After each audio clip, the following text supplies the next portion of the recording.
Hello friends, इस video में हम लोग class 10th subject mathematics top 5 question solve करेंगे जो कि परीक्षा की दृष्टि से इम्पॉर्टेंट होगा। जिसमें पहला क्वेश्चन है explain why 3 × 5 × 7 + 7 is a composite number. हमें करना क्या है कि एक संख्या दी गई है इस रूप में और इसे एक्सप्लेन करना है कि ये एक कंपोजिट नंबर है।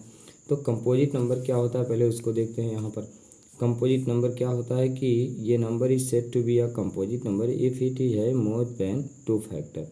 यानी कोई संख्या कंपोजिट नंबर होगा यदि उसके 2 से अधिक फैक्टर हों other than one and itself, मतलब वन और इटसेल्फ को छोड़ करके बाकी अलग कोई भी अगर एक फैक्टर और मिल जाता है तो कंपोजिट नंबर होगा। जैसे यहाँ पर हम एग्जांपल देख लेते हैं कि ये 4 है। अब 4 का देखिए एक फैक्टर तो 1 होता है, दूसरा फैक्टर 4 होता है, तो ये 1 एंड इटसेल्फ हो गया। लेकिन इसके अलावा एक फैक्टर हमें क्या प्राप्त हो जाता है 2। अब 2 भी एक फैक्टर हो गया, तो इसलिए ये क्या है कंपोजिट नंबर है, क्योंकि इसके फैक्टरों की संख्या कितनी हो गई 2 से अधिक, यानी कि 3 हो गया। ठीक है। अब 2 से अधिक किसी भी संख्या के अगर 2 से अधिक फैक्टर होंगे तो वो संख्या कंपोजिट नंबर होगा, और केवल 2 ही फैक्टर हैं तो वो प्राइम नंबर होगा। अब देखिए इसको हमें एक्सप्लेन करना है कि ये कंपोजिट नंबर है, कैसे है। तो पहले तो हम इसको सॉल्व करते हैं। 3 × 5 × 7 और +7। तो पहले ब्रैकेट में जो है उसको सॉल्व कर लेते हैं। तो ब्रैकेट में है 3 × 5 × 7, और जब इसको हम मल्टीप्लाई करेंगे तो कितना आएगा, मल्टीप्लाई करके देख लेते हैं। 3 5 जा 15 हो जाएगा, और 15 7 जा कितना होगा 105। तो ये आ जाएगा 105, और प्लस में 7 है तो +7 ऐसे रहेगा। इन दोनों को जब ऐड करेंगे तो ये आएगा 112। ठीक है। अब 112 आ गया तो इसको फैक्टराइज कर लेते हैं यहाँ पर। अब 112 को जब फैक्टराइज करेंगे तो 2 से डिवाइड करेंगे, आएगा 2 5 जा 10 और 2 6 जा 12। 2 से इसको डिवाइड करेंगे 2 2 जा 4, 2 8 जा 16। फिर 2 से इसको डिवाइड करेंगे तो 14 आएगा, और 2 से डिवाइड करेंगे तो 7 आएगा, 7 से डिवाइड करेंगे तो 1 आएगा। ठीक है। अब इसके फैक्टर को लिख लेते हैं यहाँ पर।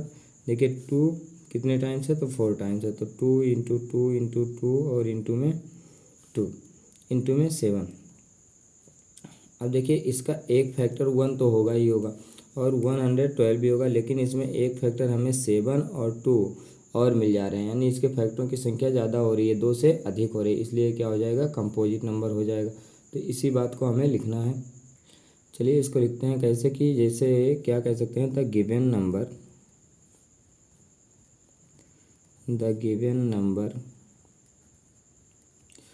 3 × 5 × 7 और प्लस में 7 हैज़, देखिए यहाँ पर 2 भी है और 7 है, तो has 2 and 7 as a factor.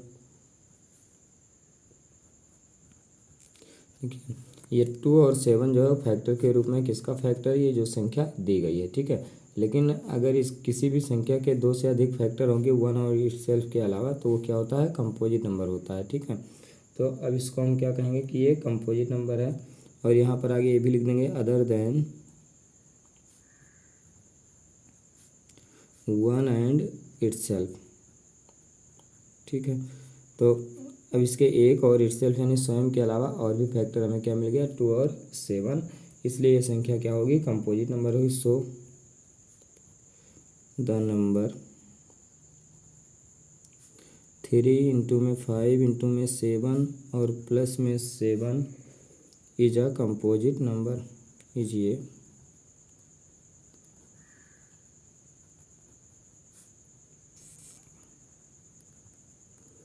Composite number. तो इस प्रकार हमारा क्वेश्चन नंबर 1 कंप्लीट हुआ। अब क्वेश्चन नंबर 2 देखते हैं क्या है। देखिए यहाँ पर लिखा हुआ है find the LCM and HCF of 120 and 144 bye fundamental theorem of arithmetic. हमें करना क्या है कि इसका एलसीएम और एचसीएफ दोनों ज्ञात करना है, 120 और 144 का, bye fundamental theorem of arithmetic. ठीक है। चलिए अब इस सवाल को सॉल्व करते हैं। सोल्यूशन हमारा क्या हो जाएगा, पहले तो हमें क्या करना होगा कि 120 और 144 को फैक्टराइज करना होगा। यहाँ पर हम इसको फैक्टराइज करेंगे 120 को, तो जब इसको 2 से डिवाइड करेंगे तो आएगा 60, और फिर 2 से डिवाइड करेंगे तो आएगा 30, और 2 से इसको डिवाइड करेंगे तो 15 आएगा, 3 से डिवाइड करेंगे तो 5, और 5 से डिवाइड करेंगे तो 1 आएगा। अब 144 को डिवाइड करना है, तो यहाँ पर 144 इसको जब डिवाइड करेंगे तो 7 आएगा और ये 2 आएगा। 2 से इसको डिवाइड करेंगे तो आएगा 36 और 2 से डिवाइड करेंगे तो आएगा 18 और 2 से डिवाइड करेंगे तो 9 और जब 3 से डिवाइड करेंगे इसको, क्योंकि ये 2 से डिवाइड होगा नहीं तो इसलिए 3 से डिवाइड करेंगे तो आएगा 3 और 3 से डिवाइड कर देंगे तो 1 आ जाएगा। ठीक है, अब इसको हम ऐसे लिख देंगे 120 इज इक्वल टू, देखो 2 कितने टाइम्स आया तो 1 2 3 टाइम्स आया है, इसलिए 2 को 3 टाइम्स लिखेंगे और इंटू में 3 इंटू में 5 और ये कितनी बार है देखिए 144 को लिखेंगे। 144 को यहाँ 2 1 2 3 4 टाइम्स आया तो हो जाएगा 2 इंटू में 2 इंटू में 2 और इंटू में 2 इंटू में 3 और इंटू में 3। इसको हम अगर इस रूप में एक्सपोनेंशियल फॉर्म में लिखना चाहें तो 2 3 टाइम्स है तो 2 का पावर 3 हो जाएगा, इंटू में 3 वैसे रहेगा, इंटू में 5 क्योंकि 3 एक ही टाइम्स है तो 3 को एक बार लिखेंगे। यहाँ पर 2 कितने टाइम्स है तो 4 टाइम्स है तो 2 का पावर 4 हो गया, इंटू में 3 का पावर 2। ठीक है, अब हमें क्या करना है कि इसका और इसका एलसीएम और एचसीएफ निकालना है। तो देखिए यहाँ पर एलसीएम कितना होगा तो LCM is equal to, LCM देखिए जो ये पावर लगा होता है जैसे 2 यहाँ पर है 2 यहाँ पर, इसका पावर 3 और इसका पावर 4, तो जो मैक्सिमम पावर होगा उसको यहाँ पर लिखेंगे यानी 2 का पावर 4 लिखेंगे। इसमें अगर हम 3 की बात करें तो 3 है और ये 3 का पावर 2 है तो इंटू लगा करके 3 का पावर 2। और देखिए यहाँ पर 5 है लेकिन इसमें 5 नहीं है तो भी 5 को हम एक बार लिखेंगे। और जब इसको हम सॉल्व करेंगे तो 2 का पावर 4 सॉल्व करेंगे और फिर 3 का पावर 2 और सबको आपस में मल्टीप्लाई करेंगे तो ये आएगा 720।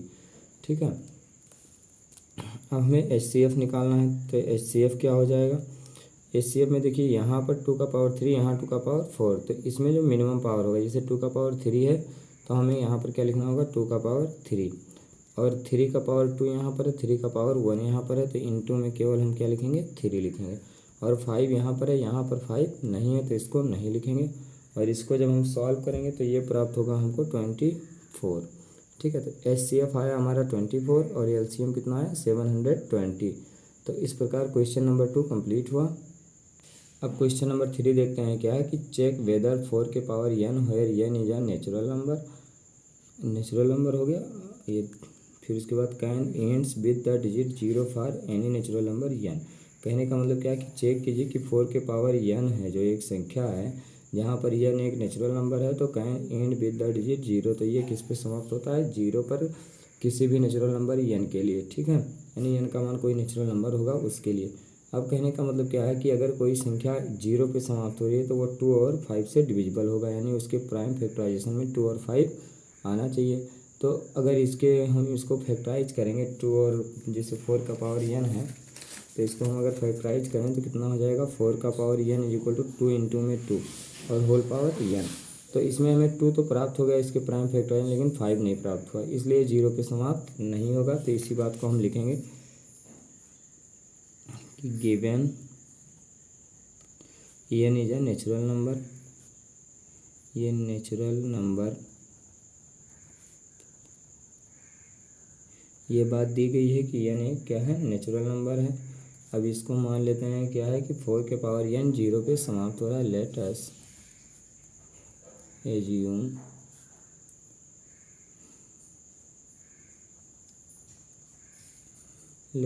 एज्यूम दैट 4 के पावर n ends with 0। देखिए यहाँ पर क्या हो जाएगा जब ये 0 पे समाप्त हो रहा है तो 4 के पावर n के फैक्टराइजेशन में 2 और 5 आएगा या फिर 4 का पावर n है वो 2 और 5 दोनों से डिविजिबल होगा। तो 10 4 का पावर n इज डिविजिबल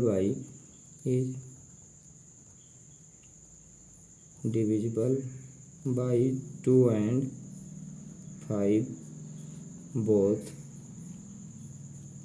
ठीक है, अब इसका हम प्राइम फैक्टराइजेशन कर दे रहे हैं तो बट प्राइम फैक्टर्स ये prime factors of 4 are 2 into 2, यानी जब इसको हम प्राइम फैक्टराइजेशन करते हैं तो क्या प्राप्त होता है केवल 2 है 2। इसलिए क्या हो जाएगा 4 के power n is equal to 2 into में 2 का पावर n हो जाएगा। यानी इसको और भी सॉल्व करना चाहें थोड़ा सा तो 2 के पावर 2 का पावर n यानी 2 के पावर 2n हो जाएगा। ठीक है, अब इसी बात क्या हो जाएगा कि 10 prime factorization of 10 prime factorisation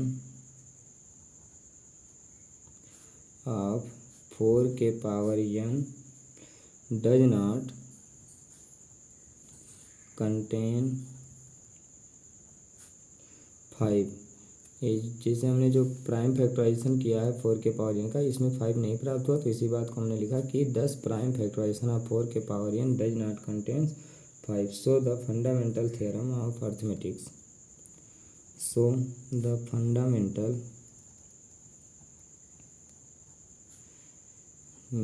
theorem of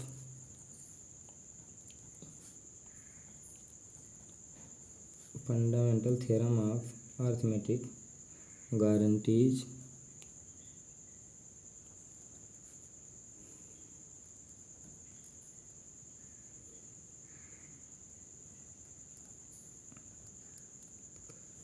that there are no other prime in the factorization of 4 के power, that there are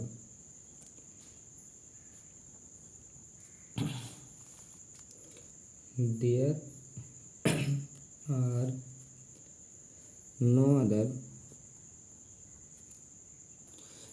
other primes in the factorization of 4 के पावर n, यानी कि 4 पावर n के prime factorisation में हमें ना तो 2 प्राप्त हुआ है ना तो 5। सो आवर एजम्पशन दैट 4 के power n and with 0 wrong. मतलब जो हमने एज्यूम किया था कि 4 के पावर n एंड विथ 0, ये क्या हो जाएगा, रॉन्ग हो जाएगा। Hence there is no natural number n for which 4 के power n end with the digit. जब हमारा जो एजम्पशन था वो रॉन्ग हो गया तो हम क्या कहेंगे कि किसी भी नेचुरल नंबर n के लिए 4 के power n can not and with the digit 0। ठीक है, तो इस प्रकार हमारा जो क्वेश्चन नंबर 3 था ये कंप्लीट हुआ। अब क्वेश्चन नंबर 4 देखते हैं कि क्या है। तो यहाँ पे लिखा हुआ है 2 positive integers a and b can be written as a is equal to x cube y square and b is equal to x y cube. तो x comma y are the prime number. तो find the LCM of इतना। देखिए ये ए is equal to इस प्रकार से लिखा है एक्स क्यूब इंटू में वाई क्यूब और b is equal to x y cube. तो यहाँ पर एक्स कामा वाई जो है वो प्राइम नंबर, तो find the LCM of a comma b. तो हमें ए और बी का एलसीएम निकालना है। तो पहले ए इज इक्वल टू लिखेंगे एक्स क्यूब इंटू में वाई स्क्वायर और बी इज इक्वल टू लिखेंगे एक्स वाई क्यूब। ठीक है, अब इनका जब हमें एलसीएम निकालना होगा तो देखिए LCM of a comma b is equal to LCM. देखिए एक्स यहाँ पर है और यहाँ पर एक्स है, तो इसमें जो मैक्सिमम पावर है वो कितना है 3। तो यहाँ पर हम लिखेंगे एक्स के पावर 3 इंटू में वाई का पावर 3 यहाँ वाई का पावर 2 है, तो इसलिए इसमें मैक्सिमम पावर कितना है 3। तो ये लिखेंगे वाई का पावर 3। ये हमारा एलसीएम होगा ए कामा बी का। तो इस प्रकार हमारा क्वेश्चन नंबर 4 भी कंप्लीट हुआ। अब क्वेश्चन नंबर 5 देखते हैं। क्वेश्चन नंबर 5 क्या है कि if the HCF of 35 and 45 is 5, LCM of 35 and 45 is 63 into में है, then find the value of a. कहने का मतलब क्या है कि दो संख्याएं, एक 65 है 35 है और दूसरा 45 है। तो इसका एलसीएम दिया हुआ है कितना है, एलसीएम यहाँ पर दिया हुआ है 63 इंटू में ये, और इसी का एचसीएफ जो दिया है वो 5 दिया है। तो इसको लिख लेते हैं पहले एचसीएफ। किसका एचसीएफ दिया 35 एंड 45 का जो एचसीएफ है वो दिया हुआ है 5, और इसी का एलसीएम दिया हुआ है 35 कामा 45 का, ये दिया हुआ है 63 इंटू में ये। अब हम एक फार्मूला क्या जानते हैं कि वी नो दैट